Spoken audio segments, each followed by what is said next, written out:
All right, welcome to the Heaven of Rock podcast. Today we have Family Man and Powerhouse who is pulling double duty as a lead singer in Crashdïet and Confess. Please welcome John Elliot. John, how are you doing today, man?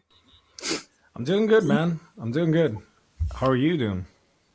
Dude, I am doing great, man. I'm doing fantastic. I gotta say, it's really awesome to have the chance to connect and talk to you. And first and foremost, congratulations on the release on both albums on both bands.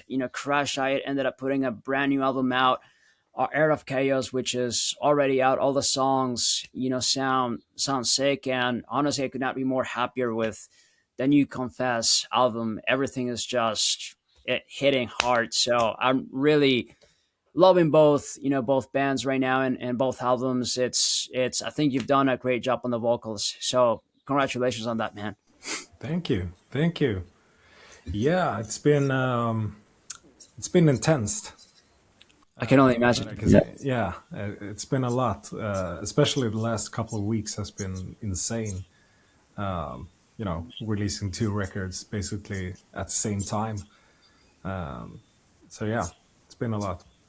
I But can it's only fine to. It's so fun to actually have both album out now because they've been in the pipeline for so long. Especially the Confess records. It's been we've been working on for like 4 years almost. or actually I was watching an interview and I know that you ended up mentioning that you guys had to put some things on hold because when you guys were making the record, some stuff kept coming up.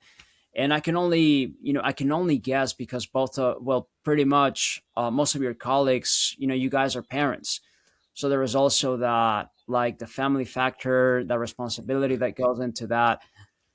So I can only imagine how that must, basically interfere with the process. And, well, not interfere, but it's, you have to, like, manage your time very well in that sense. Oh yeah, yeah, absolutely.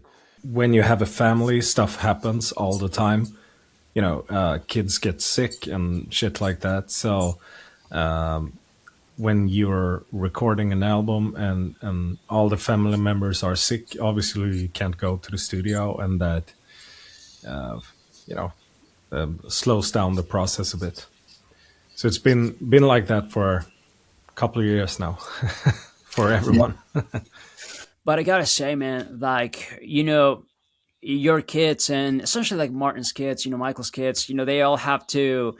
It has to be kind of cool to say, like, yeah, my dad is a rock star for a living, and like, he's making music. But I like to rewind a little bit, right? How did John Elliot become John Elliot? How do you get started? How did you get into music, essentially? Um, Good question. I don't know actually. I mean, I as long as I can remember, I always been into to rock, to rock music. I guess Kiss was my first introduction to rock music when I was like 6 or 7, and basically ever since I always been intrigued by heavy metal in some form. Um, but I didn't start playing. I started playing the guitar when I was like 15 or something, or 14 maybe. And when I did start playing the guitar, then the idea of creating a band was formed. Basically, before that, I was just a fan, I guess. Although my parents told me that they all, when I was a young boy, I always sang to them. I Yeah. guess. So I always had that. I think I always had like this. I could pick up melodies and stuff like that from songs and lyrics. So I think I always had that singer vibe in me.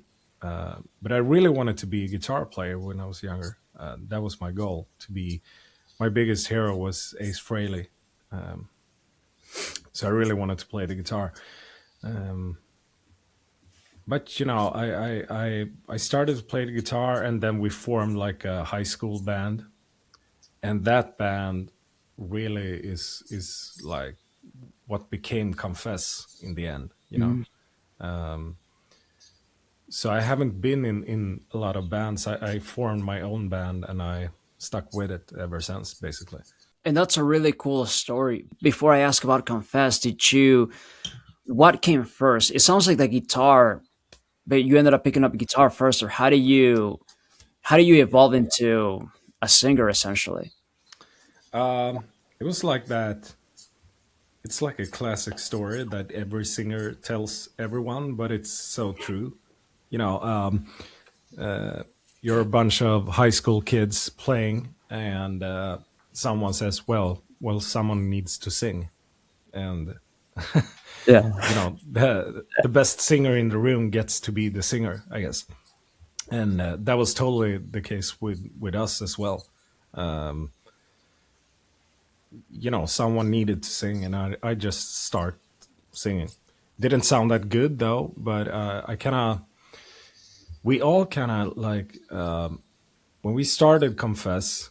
I started with a bunch of other guys, but soon after that, I kicked everyone out of the band and I recruited new guys.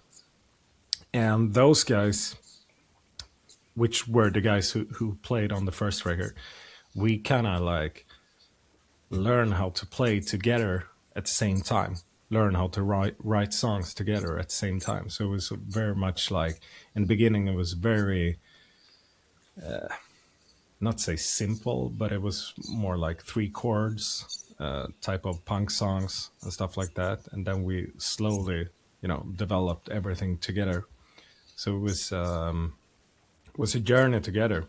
Even for me as a singer, I couldn't sing for shit the first years, I guess. So it's been like that ever since. We kind of like step it up on every record, I guess. Yeah. Yeah. That's cool, man. And that's like the one thing that I found unique about your story, is essentially it's the fact that you held on to your vision and you decided to pursue it.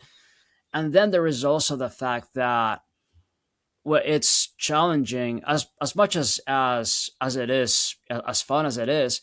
It's also challenging to keep the vision going within the band members, because there is an element of commitment that has to be involved. There is you have to get along with everybody in the band despite the fact that issues might come up. So it's like it's challenging, to Mm. work and to have everybody in the same page, especially for for that long.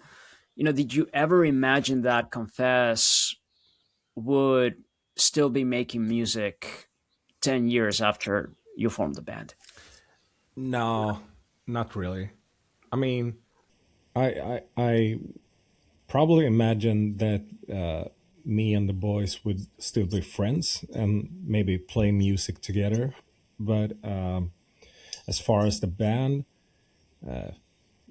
you know, y it's hard to imagine even next year sometimes. But it's crazy that we've been here for, I mean, 15 years almost. So it's so crazy, and we've been through a lot together, and we had a lot of different members. But I mean, me and the drummer in Confess, we've been together now for since we were like 15. And the bass player, our new bass player, but he's actually our old bass player from the first record. Him and I have been friends since we were like 7. So we're really childhood friends, everyone. Oh wow. We, it's a bunch of brothers. I feel like part of the success that is tied to the band is the brotherhood that you have within, the camaraderie that you have within the lineup of members that you got going on. You Yeah, and know, you know what? When our old guitar player, his name was Bluman, who played on every record up until this new one. When he left, we were like, oh man, are we gonna recruit a new guy? And I said to the guys like, if we're gonna keep on going, because he left in the middle of the recording of the latest album. Mm. I said to the guys like, if we're gonna like finish this record and keep on doing this, we need to bring in people that we already know, you know, friends basically, because I was like, I'm so tired of like getting to know new people, and you know, it's a strange thing to be in a band. You know, it's so much stuff that needs to work besides playing together. You need to travel together, sleep in hotels and shit like that. And I was like, I was so fed up with like the thought of bringing in someone completely new to the group. So we just start calling people in our own little circle, I guess. And we found the right guys for it. I'm glad to hear that, man. I'm glad to hear that because I can definitely relate when you say that there's so much that goes into it because if you think about it, when you're touring, you only spend 2 hours or like hour to 2 hours on the stage playing. But the Yeah. rest of the time, when things hit the fan, like when a tire blows out or when when the hotel reservation gets canceled and you all have to like somehow manage to find a solution or whatever that is like everybody has to stick together because it only takes like one toxic person to bring the vibe down and everything just becomes a mess. So Yeah.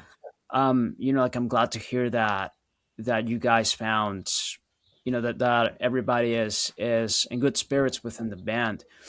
But you mentioned that you've been working with like the drummer since you guys were 15, essentially, since you guys, may I say, started the band in a sense. What has been one thing that both of you guys learned working together like all these years? Uh, yeah. Well, a lot, I guess.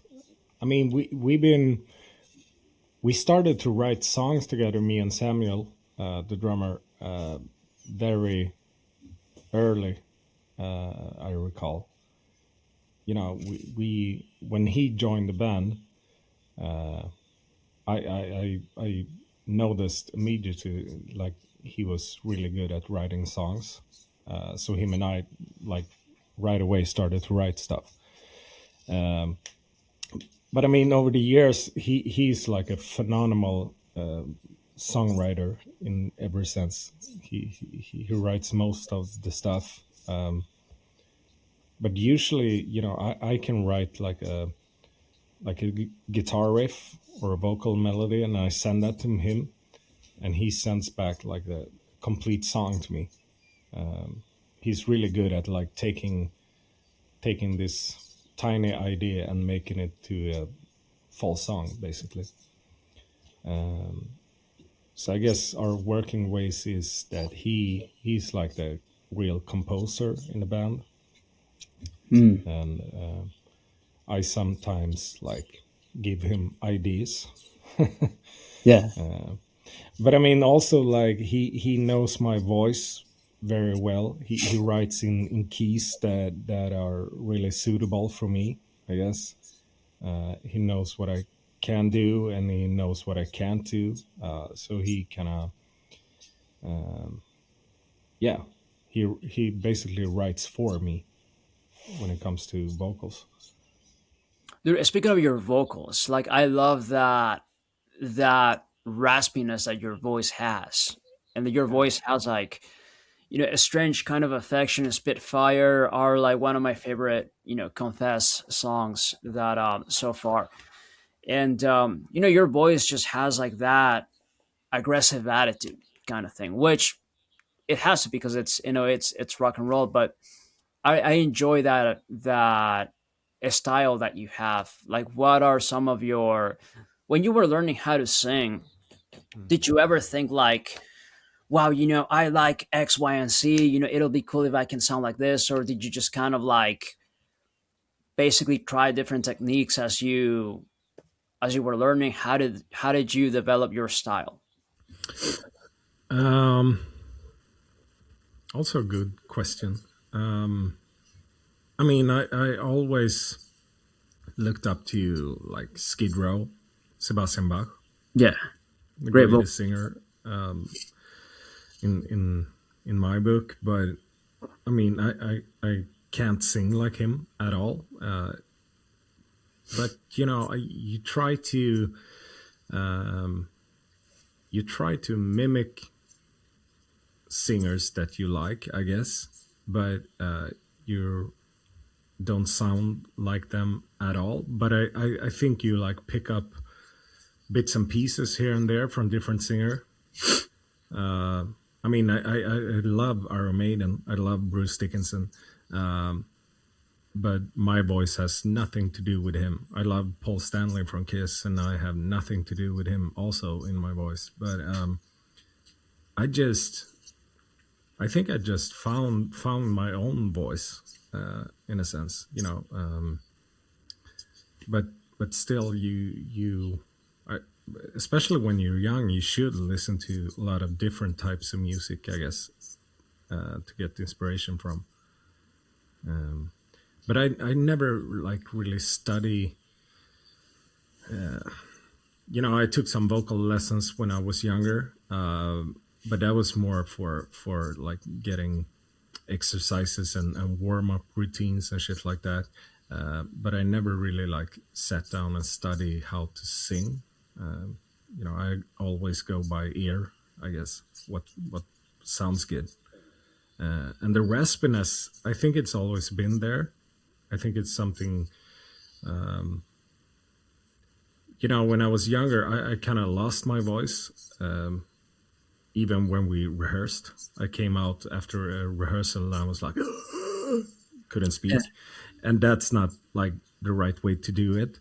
And but I kind of like pushed through that. I probably hurt my voice as much as you can do in the beginning, but then you kind of like figure out how to push the voice to limit where you still can do like multiple shows in a row.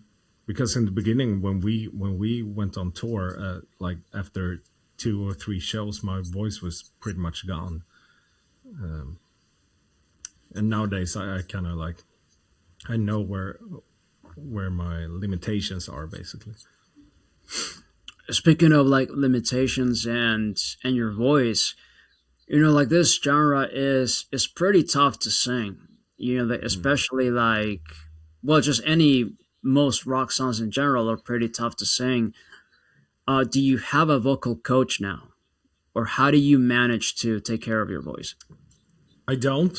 Um, Maybe I should have, since Yeah, I sing a lot these days. But I don't. I try to after a show, I try to not. If I have multiple shows in a row, I try to speak as little as possible after show, and that is pretty hard, especially if you're a band like Confess. We like to go out and hang with fans and stuff like that, and then oh, you basically yell all night long, and that is not good. But of course, you back in the days we were up partying all night long, and that is like a big no these days. We still party, but we try to go to bed in a decent time, I guess. But for me, the worst thing for my voice is when I don't get enough sleep. Actually, that is what really fucks up my voice. If I have like 3 hours of sleep, I'm not gonna sing the day after. Um, but other than that, it's like drink a lot of water and do some exercise during the weeks, I guess.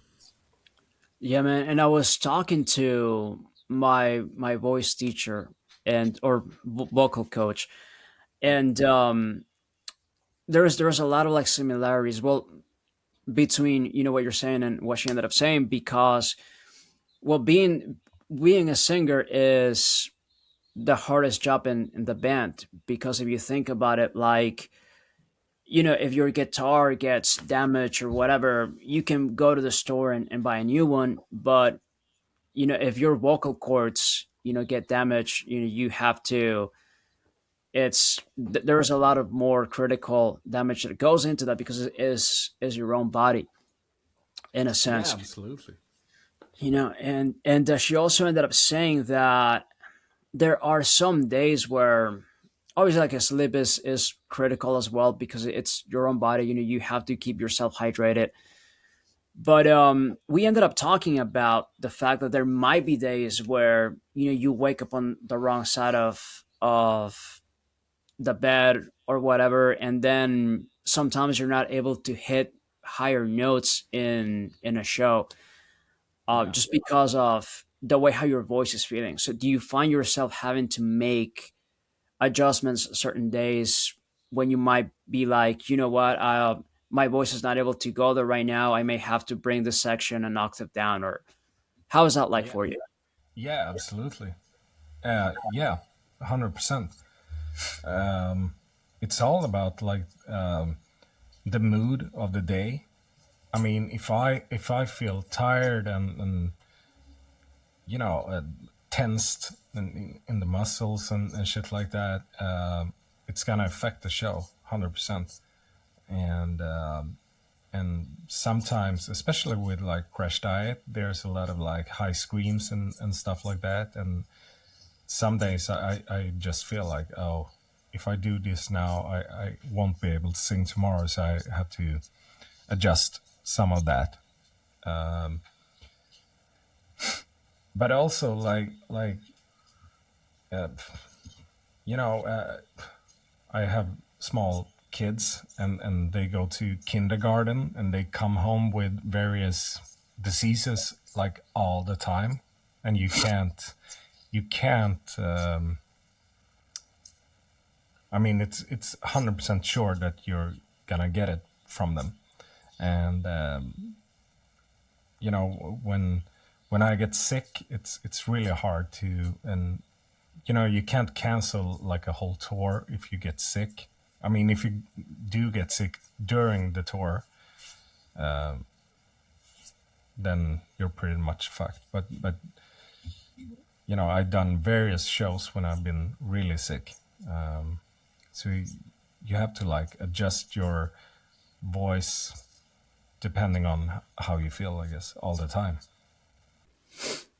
And speaking of of like having kids and being a dad, how has being a father, I don't want to say affected, but how has being a father changed the dynamic of touring and just making music overall?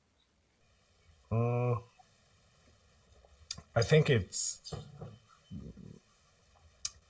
changes a lot when you have a child, because um, you're not you're not like the most important person anymore.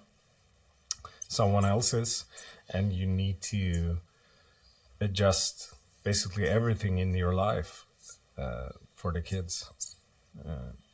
And of course, that is gonna affect the band. Since I'm not playing in a band that like making millions or anything, it's the whole band thing is more for me than for the family, I guess. So in my case, it's like they can't. I mean, they are affected that I'm away, but they can't be too affected. Um, so I need to be with them as much as possible when I'm not away, and I am. But still, it's like I've been away for like every weekend for like 6 weeks, and it's hard, especially for my older boy. He's 4, and he started to really get affected when I'm away. but I think in like a year or two, maybe he can come with on shows and stuff like that. So That's awesome, man. I know that Martin and some of the other guys in the band, they bring their kids on tour as well, and yeah, then they get to see like their dad and like their family perform. So I think that also provides a time for bonding and being able to make memories with them. Speaking of the Crash Diet camp, how did you manage to? Why did you meet the guys in Crash Diet? Because I know that when you guys start touring and Confess, eventually everybody knows each other on tour because everybody ends up coming across similar venues and all of that, and then everybody eventually meets one another. So, how did you ended up meeting the guys at Crash Diet? um,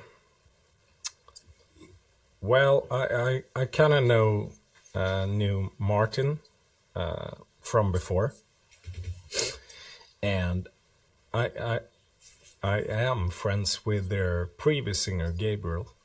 Him and I have been friends since at least 10 years. Um, so he actually called me in like 2023, I think, in the summer or something, and he was like, "Can you fill in for me for a couple of shows?" And I said no, because I yeah, it was too much material to learn, I guess. Um, and then he quit the band from out of the blue. uh, but Martin, he called me up and he was like, um, he asked me if I wanted to just jam and try the songs. And I think the idea was to finish like the tour they had planned with Gabriel, um, the Automaton tour. So it was like, I don't know, 10 shows or something. So that was like the first plan, and we met up and we just rehearsed like 10 songs or something, and they were like, yeah, this will work. So we so we just started to play different shows. um, that was basically it. I never got the question like, do you want to be the singer or something? I never got that question. It was like, well, they were like, yeah, we should release an album, we should book a new tour, and so on. So it's really, it was not that like Not official. It just sounds like it was like more natural kind of thing. But yeah. And when we were about to announce that, it was like, yeah, maybe we should make it official. So it wasn't a big deal or anything for us. I mean, for me, it was cool as hell to be the singer of Crash Diet, but it wasn't like, for them. It was more like, yeah, let's do this again with a new singer. But it was fun. It was like I learned like 25 songs or something in a month. We rehearsed like very much. Um, yeah, and we just start playing. I think it was really good that we went on tour pretty much straight away. We did like 25 shows or something that year in 24, or maybe more, 30. But I think it was good because we got to know each other really well, everybody, and we all like realized that, yeah, we can do this together. We had so much fun. So yeah.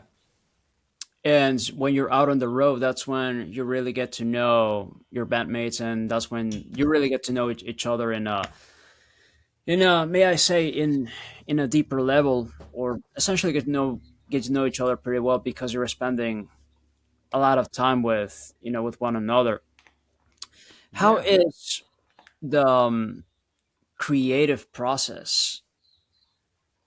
between songwriting in Crash Diet and Confess?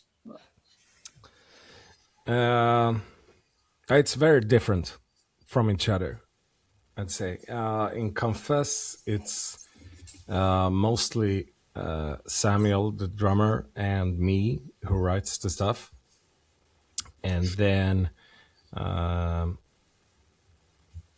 we take it to the other guys, and then we rehearse it, and then we tweak it and stuff like that. And in Crash Diet, it's 100% Martin who writes the stuff.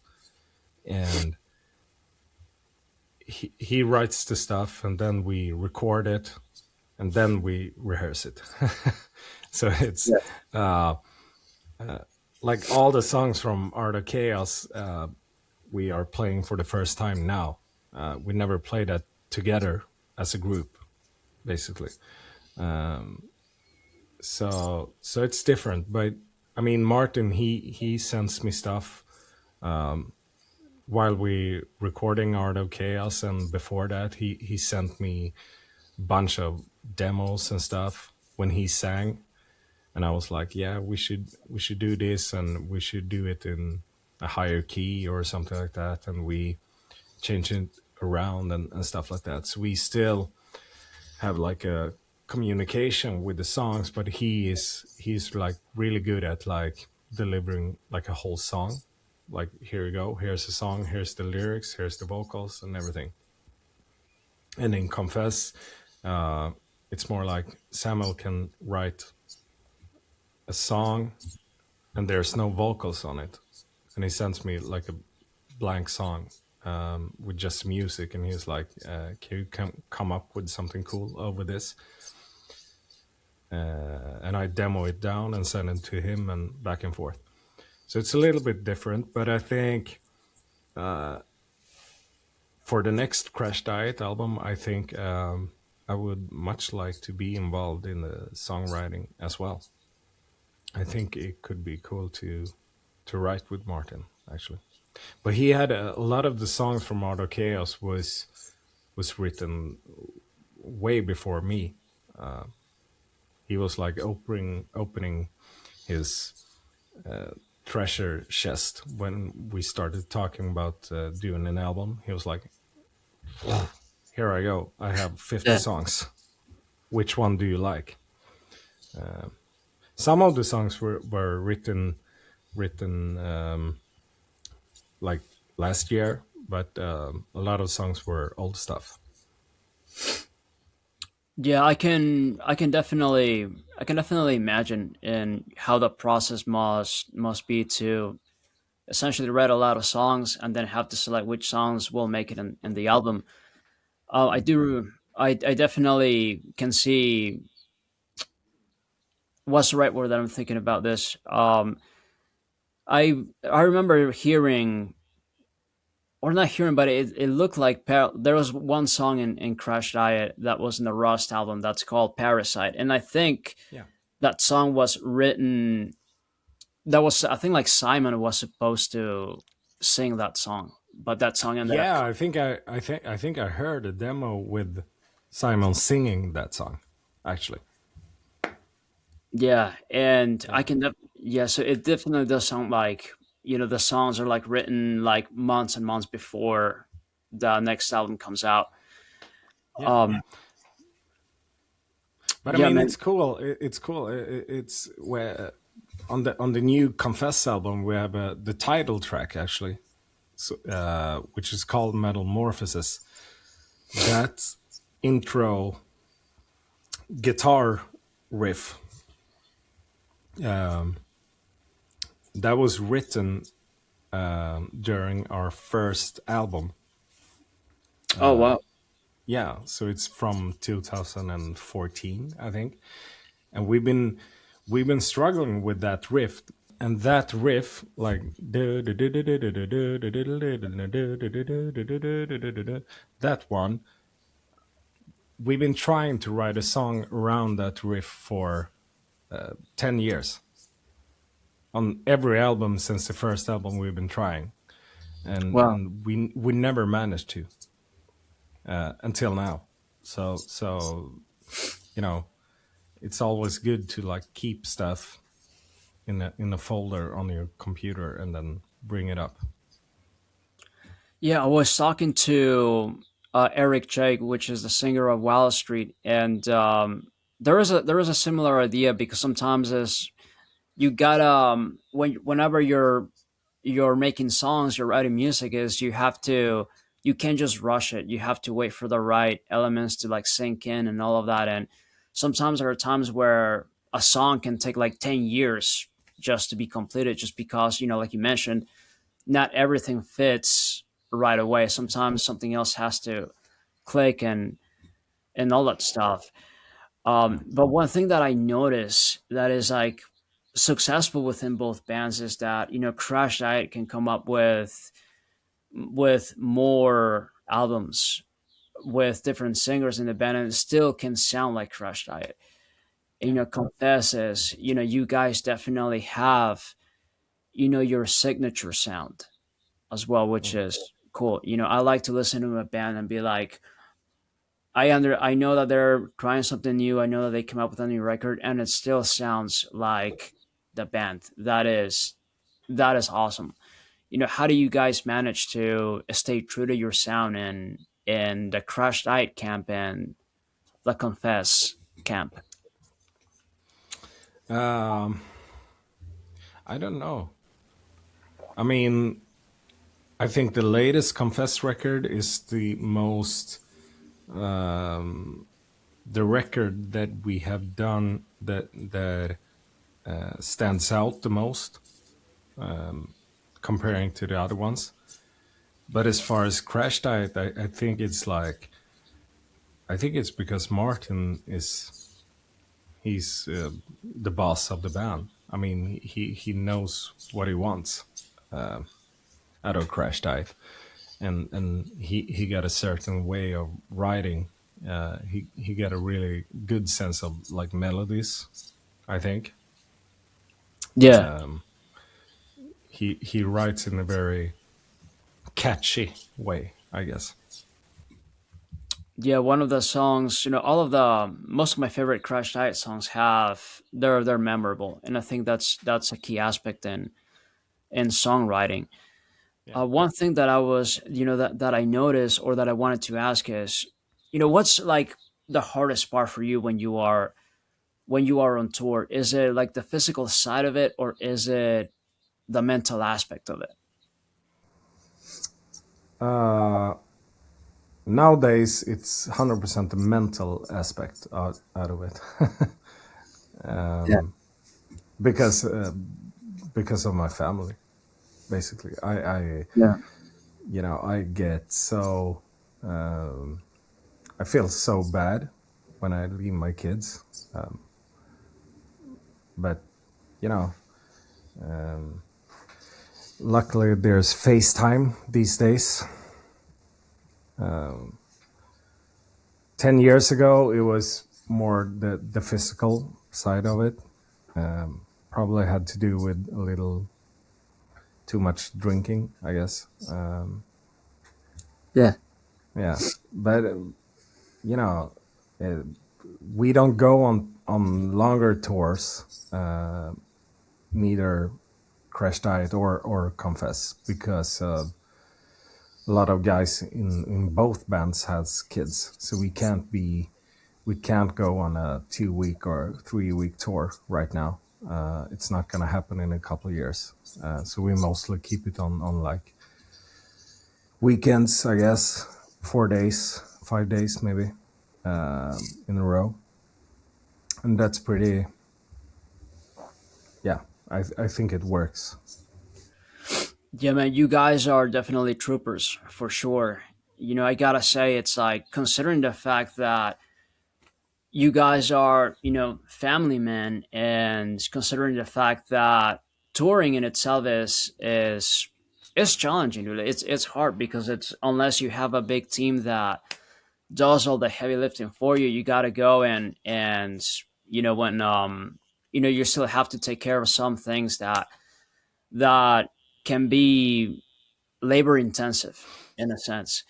So it's like, Yeah. what keeps you motivated to stay in the game and continue to make music and continue to tour despite the lifestyle changes that you continue to experience as you get older? Yeah, I don't know. It's I mean, it's it's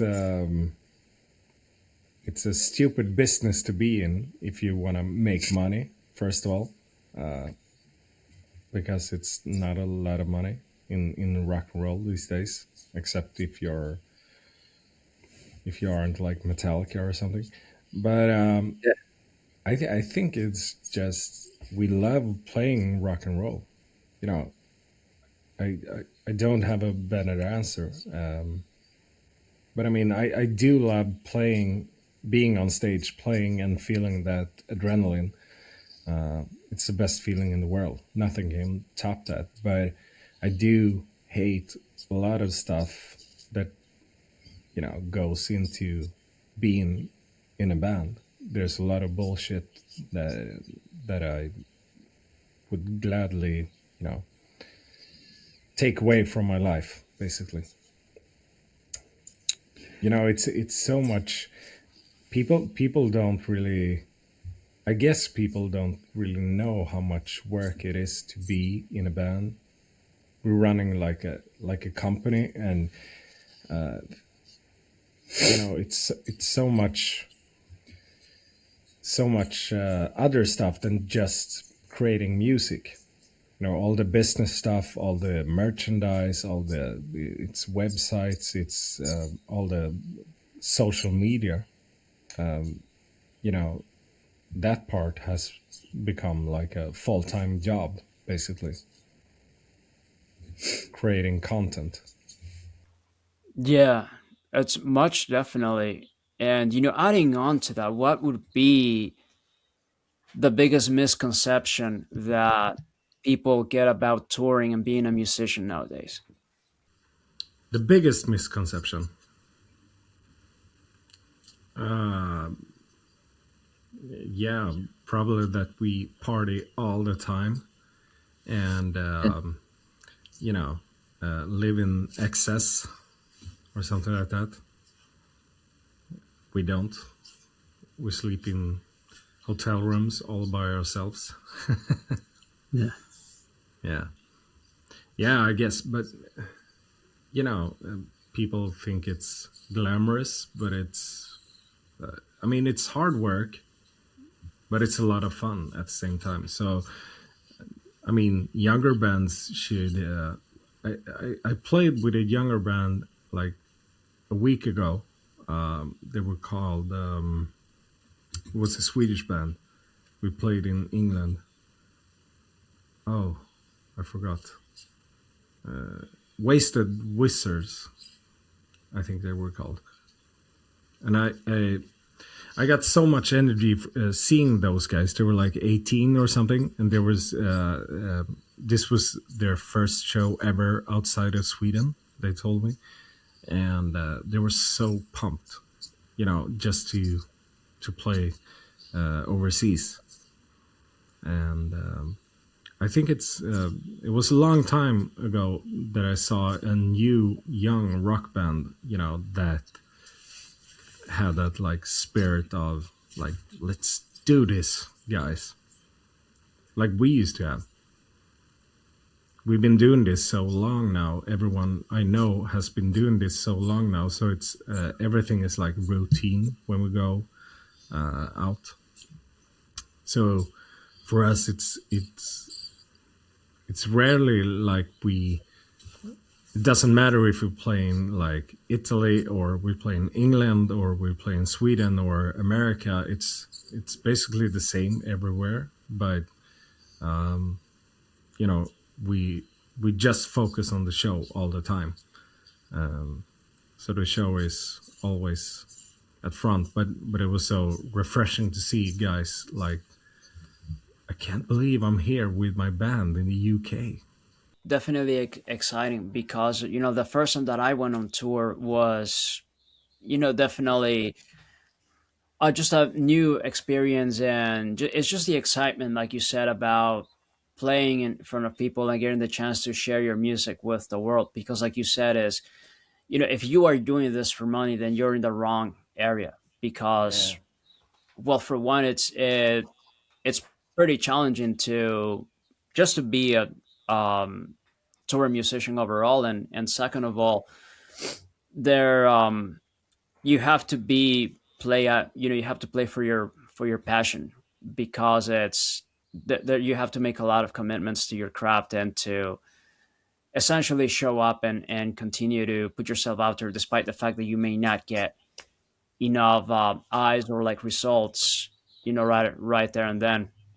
And honestly, I can definitely relate when you were saying nowadays is it's musicians, we have to be more like entrepreneurs in a sense, Yeah. because we are responsible for not only for playing music, but if you think about it, like we have to like market ourselves, like you were saying. Now we have to be content creators because of social media, Yeah. right? And then we have to figure out like the way how we're gonna like put our merchandise out there and just continue the band. And I think that from what I've seen, during the small experience that I've had so far, is sometimes a couple of people, maybe younger bands out there, forget that this is a business, and you can't just treat it like, cool, I'm gonna go out and party and do this and that, because then that's probably gonna affect your performance the next day. Or if you end up doing something stupid, then the venue is not gonna wanna have you back.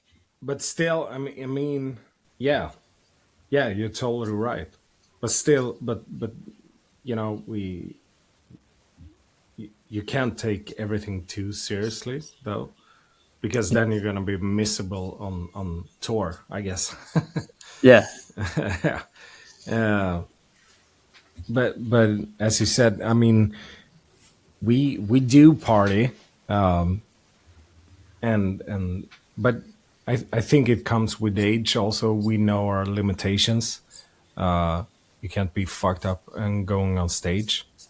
And if you have a show the next day, you need to be responsible and know your own limitations.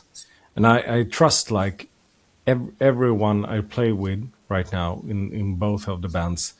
I trust everyone that they know their limitations basically.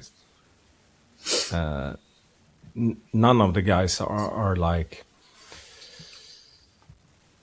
gonna fuck up a show the next day because they're too hungover or whatever. Nowadays I know my limitations as well. I can, before the show, I mean, I generally, I'm sober, I don't drink anymore, but before the show, if I get the chance, I usually would have one beer at the most, and then do not go pass out, because I don't want to be I want to be in control of myself when I'm playing a show, because I'm also, I have respect for the people that come and show up and decide to pay.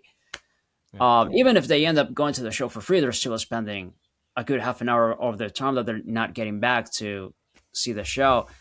So it's basic. I definitely relate in the sense of like responsibility that that you're talking about. But speaking of like about not taking anything too seriously, like what's like one story that makes you laugh like years later from your years as a musician? if you can say, but Um, wow. Yeah, it's been many. But we got one recently. We played with I played with Confess in Oslo in Norway. yeah, This year was like 3 months ago or something, and my kids got the stomach flu that they got the other week that I told you yeah, about. yeah, And they got it, and me and my guitar player, he was sleeping on my couch the day before because we were driving to Oslo from Stockholm, which is like 8 hours or something. And so we did that, and everything was fine, and we came to Oslo, we did the show, and in the middle of the show, I started to feel. I felt something was off with myself. I started to freeze a lot, though I was sweating. And so we finished the show, and right after the show, I was like,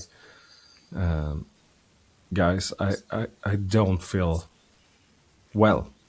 So I ran up to my hotel room, and I spent the night shitting myself and Yeah. puking. The entire bathroom of the hotel was like a fucking murder scene or something from CSI. Yeah. Yeah. So the day after, and because we were driving to Oslo with a van, the whole band, and the day after, I was in the breakfast, and the guitar player came down, and he was like, "Oh, I passed out in the bathroom, and I hit my head on the tile, like poof." Thanks. And he started puking.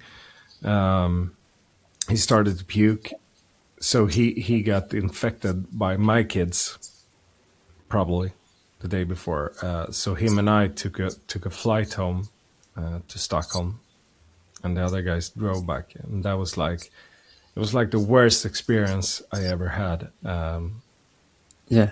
being on the road, like being in another country, having the stomach flu.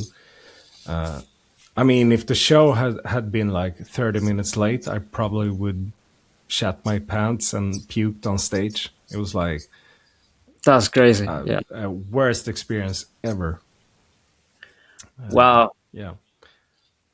But But luckily, it didn't but I happen. mean, it's a Yeah. story that you gonna laugh about for the rest of your life, Yeah. basically. Yeah. Exactly. You get to have one, one funny story to tell. Like remember Mm. that one time that where I almost shit my pants on stage. Because I've heard, I don't know if you're familiar with the term, but I've heard the term hat bagging, where Hat backing. basically, yeah. So, and I got this from the bass player of Black Belt Brides. I think he was like, he was telling me about it, and then they talked about it in an interview where obviously because when you're on the road and you're traveling, you sometimes you can't go to the bathroom. So what they did is if they couldn't take it anymore, they would grab a plastic bag and then go to the back of the bus and then take a shit in the plastic bag and then throw it away. That's So great. that yeah, and then they call it hot bagging. A hot. Um, Okay. yeah, because that bag and I guess like the shit is obviously steaming hot because you just made it. So Uh, that's where like the term comes from. So luckily I have not I haven't experienced that, but all right. that's yeah. Recently we were in. I think we were in Spain with Crashdïet, and we had this driver who was. We were in this like minivan, and he was driving us from the airport, and he wouldn't stop. When we told him to stop to take a toilet break or whatever, he was like, "No, no, no, no, we can't do this." And we were like, "We need to. You Yeah. need to stop the car, man." And he was like, "No, no, no." He kept on driving, and we were like, "What are we gonna do? We need to piss in bottles or something here." Yeah. And luckily, finally, he stopped the car, but it was very close that we pissed in his car. So Yeah. So sometimes it gets like that, man. And like I'm glad that he was able to stop because it's like when you gotta go, like you gotta go. no, but he refused for some reason. He was like, "No, no, we're so close. We're only 40 minutes away from the venue." And we're like, "Okay, we're 2 minutes away from pissing in your car, man." Yeah, I can't believe he refused. Like I can't Well, believe he refused. I guess always I also learned to not drink a lot before a long drive or have an empty water bottle. that I mean, when we get picked up on airports and have a drive to the venue, that is the time when we drink the most. I'd say that is the time when we were like, as a band, we had the best time as a group when we're in a car or a van or a bus or something, and going to the venue. We're like, we get like so childish, get Yeah, like little boys, and we crank up some yeah. like Judas Priest, and we get a six pack, and we have the best time. Oh hell yeah. Those moments, if I would have stopped playing music right now, I would cherish those moments the most, when we're in a car and like having a good time together. Yeah, because it's all about like the friendship that you build with your bandmates playing this, because you're all in a journey Yeah. together. What's like one, one piece of advice that you would give to someone who's starting their music career, or starting getting their foot in the door? uh, Probably rehearse as much as you can, like all the time. Like we used to, when when Confess was young as a band, we I think we rehearsed like 4 times a week at least. And play as many shows as you can. In the beginning, we played everywhere that we could. And I guess like writing songs, also, like keep on writing songs all the time, because all the songs, I mean, they're probably not going to be great in the beginning, but you develop all, for every song you write, you're gonna write a better song the next time, I guess. And you learn like tricks, and you should work together as a band as much as you can, because it's, if only one person writes the songs and have all the creativity, probably all the other guys are gonna quit at some time, at some point, I guess, because when you're young, you really wanna. I think everyone needs to contribute in the beginning, Mm. to form a band, to form a alliance together or something. Um, so I think it's important, if you're a young band, to work as a group. Much definitely. Yeah, Much definitely. and maybe not like everyone shouldn't do like everything, but you should like decide different areas that people should be responsible for. If you're a young band, like one guy taking care of booking shows, one guy taking care of uh, the songs, one guy taking care of, I don't know, logistic or whatever, merchandise or something like that. Assign like responsibilities, so Yeah, to speak. and Yeah. treat it like a company before it becomes a company, I guess, or a business before it becomes a business. I have to say that that is key. That is key. John, right before we wrap up, I gotta say, what's one song in Confess that is the most personal to you? The most personal, I don't know. I think I haven't written any like really personal songs. Yeah. I've written a lot of Confess songs, but I don't think it's from my own experience. I have to think about it.